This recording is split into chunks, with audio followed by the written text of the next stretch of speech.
Nazir Daf Yudalet. Aujourd'hui, il va attacher un sujet intéressant, l'anniversaire dans la halakha. Est-ce que de faire un anniversaire, c'est quelque chose qui, la halakha, elle est pour, ou peut-être contre? On va voir aujourd'hui ceux qui sont pour, ceux qui sont contre, et quelques références à propos de ce sujet qu'on connaît tous. Ça vient d'où ça vient? Est-ce que ça vient des goïms, ou bien il y a dans nos références à nous aussi, il y a des sources qui parlent de l'anniversaire. Ce sujet, on va le rencontrer aussi dans notre daf. L'anniversaire de Moshe Rabbeinu. La Gemara, elle dit que quelqu'un qui lui dit, il se trouve le 7 Adar, dans quelques jours, enfin dans 3 semaines, et il dit, je prends sur moi d'être comme Moshe Rabbeinu, qui est né et qui est niftar le 7 Adar. Alors, la Gemara reste en question, est-ce qu'il est nazir ou il n'est pas nazir? Et on ne comprend pas trop la question. Quel rapport avec le fait qu'il se trouve dans le yortaï de Moshe Rabbeinu et qui dit je suis comme Moshe pour que peut-être il soit comme un nazir. Tosfot va expliquer. Il va dire que le 7 Adar, on a l'habitude de faire une grande simcha, une grande joie pour la naissance de Moshe Rabbeinu parce que ça, en fait, c'est un grand mazal pour le cas d'Israël. Le fait que Moshe Rabbeinu est arrivé et il nous a donné la Torah, il nous a créé en tant que peuple. Et donc, on fait une grande simcha le jour du 7 Adar. Et en fait, ils avaient l'habitude de le faire déjà du temps de Moshe Rabbeinu. Donc en fait, on dirait qu'il fêtait son anniversaire. Quand Moshe Rabbeinu est niftar, le clan d'Israël, ils étaient en grand chagrin, ils étaient très peinés, très attristés. Et si c'est comme ça, apparemment, en fait, on devine que beaucoup d'entre eux ont pris sur eux une nésiroute, comme ils avaient l'habitude de le faire quand ils étaient en détresse, quand ils voulaient se renforcer, quand ils voyaient qu'il y avait des moments difficiles, ils prenaient sur eux une nésiroute. Donc apparemment, ce jour-là, le jour où Moshe Rabbeinu est niftar, beaucoup des Bnei Israël ont pris sur eux une nésiroute. Donc là, on se pose la question, quand quelqu'un il se trouve justement dans cette date, et il dit je suis comme, il se rappelle de Moshe Rabbeinu, et on se pose la question, est-ce qu'il fait référence à la naissance de Moshe Rabbeinu, et donc il est en train de dire je prends sur moi de faire une grande joie, et peut-être un festin ou quelque chose comme ça, ou bien non, il fait référence à la date de la ptira de Moshe Rabbeinu, et donc, si c'est comme ça, il est en train de prendre sur lui une nésiroute. À cause du fait que la halakha est restée en suspens dans la Gemara, la halakha n'a pas été tranchée, et on revient à la règle générale qui dira ça fait que nésiroute lehakel.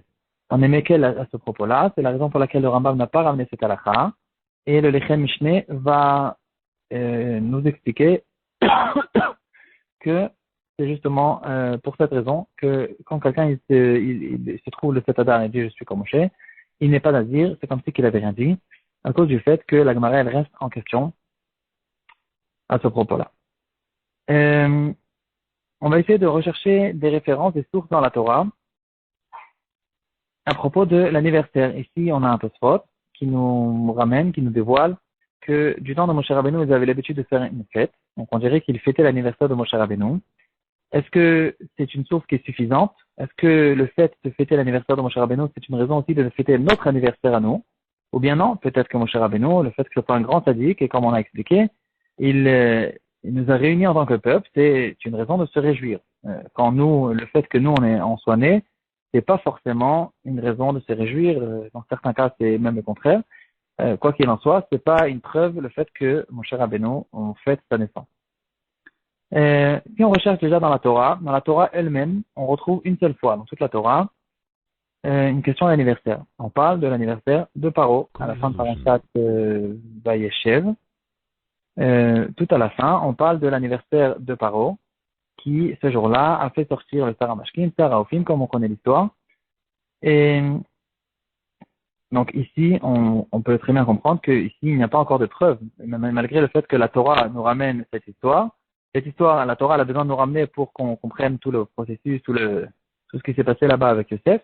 C'est pas une raison pour nous dire que maintenant on a une source dans la Torah qu'on peut fêter un anniversaire parce que Paro fêtait un anniversaire, on comprend très bien que c'est pas une preuve pour nous. Et au contraire, ça nous montre comme quoi les Goïms avaient l'habitude de fêter un anniversaire. Ça nous montre pas du tout que les Juifs aussi avaient l'habitude de fêter l'anniversaire. Et si c'est comme ça, on pourrait même se poser la question carrément, peut-être que c'est interdit de fêter un anniversaire parce que on a l'interdiction de faire les habitudes que font les goïms. L'otel chou b'chukot hagoy. Et donc, justement, il y a certains poskim qui sont très marmériés là-dessus, et ils essayent de développer cette question, cette chose-là, non seulement sous le point est-ce que il y a une référence ou est-ce que c'est même peut-être bien de le faire, au contraire, ils disent peut-être que c'est interdit de le faire. Euh, donc, en revenant à Moshe Rabbeinu, on a déjà dit une raison pour laquelle c'est pas une preuve, c'est qu'un sadique, ça montre qu'il y a un bon mazal pour le clan d'Israël, le fait que ce sadique il est né. Le Khatam Sofer va nous donner une autre raison. Il va dire qu'il y a eu une raison de fêter la naissance d'une personne, la date de la naissance d'une personne, mais pas vraiment la naissance, parce que la naissance, c'est pas forcément une joie, mais le jour de la Brit Mila, 8 jours après la naissance, ce jour-là, c'est ça le moment où on peut fêter. Et la raison pour laquelle Moshe Rabbeinu, ils avaient l'habitude de fêter le 7 Adar et pas à Purim, le jour de sa Brit Mila, la raison est très simple, parce que Moshe Rabbeinu, il est né quand il était déjà Maoul. Il est né avec la Brit Mila déjà, et donc on est revenu à sa naissance. Plusieurs poskim parlent de ce sujet, le Minchat Elazar, le Leorot Nathan, le Beit David. Ils ramènent pas mal de références intéressantes, comme quoi les goïms de l'époque, c'était que eux qui avaient l'habitude de fêter les anniversaires. On a déjà vu à propos de Paro.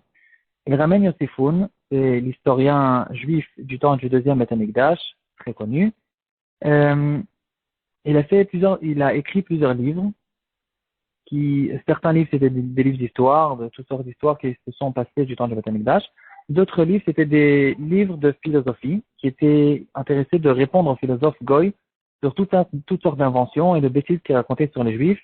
Les antisémites existaient depuis toujours. Il y avait par exemple en fait l'histoire des Halilot d'âme, là, des inventions que les goyim faisaient à propos du sang chrétien que les juifs entre guillemets prenaient pour utiliser pour les matzot. C'est quelque chose qui existait pratiquement depuis la première source, la première référence. On retrouve une histoire qui ressemble à cette chose-là. C'était un philosophe antisémite goy qui était déjà du temps du deuxième Beth Amikdash, ou peut-être vers la fin, ou un tout petit peu après le deuxième Beth Amikdash, je ne me rappelle plus exactement des détails. Et là-bas, il raconte toute une histoire comme quoi quand les Grecs sont rentrés ou les Romains peut-être sont rentrés dans le Beth Amikdash, ils ont rencontré là-bas un goy qui était dans une salle, il était enfermé complètement, il était dans cette salle il y avait plein à manger dans cette salle. Et les goïms lui ont demandé mais qu'est-ce que tu fais ici et que si ils t'ont enfermé, pourquoi tu es ici avec plein de manger? Alors lui, il a pleuré, il leur a dit sauvez-moi d'ici, parce que les juifs, ils ont une habitude, une fois par an, en fait, de faire bien manger un goy et puis après de le mettre en sacrifice sur le misber, toutes sortes de bêtises de ce genre. Et le Sifoun, il parle de cette histoire et il raconte comment c'est n'importe quoi. Et lui-même, il était présent dans le Beth Amikdash. Il sait très bien qu'est-ce qui se passait là-bas. Et bon, on a dévié complètement. Le Sifoun, en tout cas, dans un de ses livres, il explique que d'après la religion juive, il n'y a pas de mitzvah du tout de fêter l'anniversaire. Euh, c'est quelque chose qui est arrivé, qu'on connaît, dit le Sifin, on le connaît que chez les Goïms. Il y a dans la mitzvah juive, quand il arrive à l'âge de 3 ans, on le fait rentrer au Talmud Torah, on commence à l'habitude à l'étude de la Torah. Quand il arrive à 5 ans, il commence le Chumash, à 8 ans, il commence la Mishnah, comme il y a écrit dans la Mishnah dans Pirkei Avot. Il y a certaines années où on le fait avancer dans la Torah, mais c'est pas du tout une question de fêter l'anniversaire en tant qu'anniversaire. Une autre source, on retrouve l'anniversaire chez les Goïms, chez les Romains. Les Romains et les Grecs avaient l'habitude de fêter des anniversaires, même de certaines personnes qui étaient déjà mortes. Ils disaient que cette personne-là, c'est quelqu'un qui a ramené beaucoup de mazal sur terre, etc., toutes sortes de choses de ce genre. Et donc, il fêtait carrément son anniversaire, mais après qu'il soit mort. C'est une habitude goy. Dans le chute Beth Hillel, il ramène carrément quelque chose de très intéressant que je ne sais pas d'où il a trouvé cette chose-là. Il ramène que du temps de Antiochus, la période de Hanouka, une des xérotes qu'ils avaient fait contre les Juifs, c'était qu'ils forçaient les Juifs à fêter l'anniversaire parce qu'ils savaient que les Juifs faisaient attention à cette chose-là, de ne pas fêter l'anniversaire pour se différencier des Goïms. Donc en fait, ceux qui sont contre, ils ramènent ces arguments, ils ramènent encore plusieurs histoires, et ils vont dire que normalement on ne fait pas d'anniversaire, ou bien au moins, comme dira le Khatam Sofer, de faire 8 jours après la date de l'anniversaire, et pas le jour de l'anniversaire, mais l'anniversaire de la Brit Mila. Euh, Ils vont ramener encore quelque chose d'intéressant à ce propos-là. Ils vont dire, on peut retrouver dans les Chachamim, tout le temps, on voit la bar mitzvah 13 jours, 13 ans et un jour. La bat mitzvah, c'est 12 ans et un jour. On va se marier à 18 ans et un jour. Tout le temps, on rajoute un jour. Et là, on ne comprend pas que ce que c'est un jour. Et une des explications sera justement à cause de cette chose-là. Les Chachamim, ils voulaient faire bien comprendre à tout le monde qu'il n'y a aucun lien dans l'anniversaire. Et au contraire, on rajoute encore un jour parce que c'est pas l'anniversaire qui compte et on ne fait pas attention à cette chose-là. C'est quelque chose que les goïms avaient l'habitude de faire attention. Euh, Ceux qui sont oui pour l'anniversaire, on peut retrouver quand même certains poskim qui disent que non seulement il n'y a pas de problème, certains diront qu'en plus, au contraire, c'est quelque chose qui est positif. Donc, on a déjà vu plusieurs cas où tout le monde est d'accord qu'on peut être pour de l'anniversaire, donc l'anniversaire des Tzadikim, le jour de la Brit Mila. Il y a encore un sujet qui a été relevé dans la poskim, l'âge de 60 ans ou l'âge de 70 ans aussi, c'est des jours où on fait des anniversaires. Parce que dans la Gemara, déjà, on retrouve Rav Yosef, quand il a eu 60 ans, il a fait une grande fête à ses proches en disant, aujourd'hui, je suis sûr que je suis sorti du karet. Quelqu'un qui a karet, il va mourir normalement avant l'âge de 60 ans. Et Rav Yosef, il était content qu'il est sorti du karet. Et donc, il a fait une fête. Donc, ici, il y a une raison qui est bien claire. C'est pas anniversaire en tant qu'anniversaire. C'est remercier Hachem qu'il n'est pas dans le cadre du karet. Aussi, à l'âge de 70 ans, on peut retrouver dans le Chavot Da'at, il pose la question s'il va faire Shechianu ce jour-là, peut-être parce qu'il a eu le srout d'avoir une longue vie. Et donc, c'est une raison de dire merci à Hachem. Encore une fois, on retrouve l'anniversaire en tant que de dire merci à Hachem qui nous a donné la vie. Ceux qui sont vraiment pour l'anniversaire, c'est le Magen Avraham et plus tard le Ben Ishraï Rabbi Avraham Paladji. Ils disent qu'au contraire, on a l'habitude de faire un anniversaire. C'est le jour où cette personne est née, il a eu un bon mazal, et le fait qu'il est né, qu'il est resté vivant, qu'il a reçu encore un an.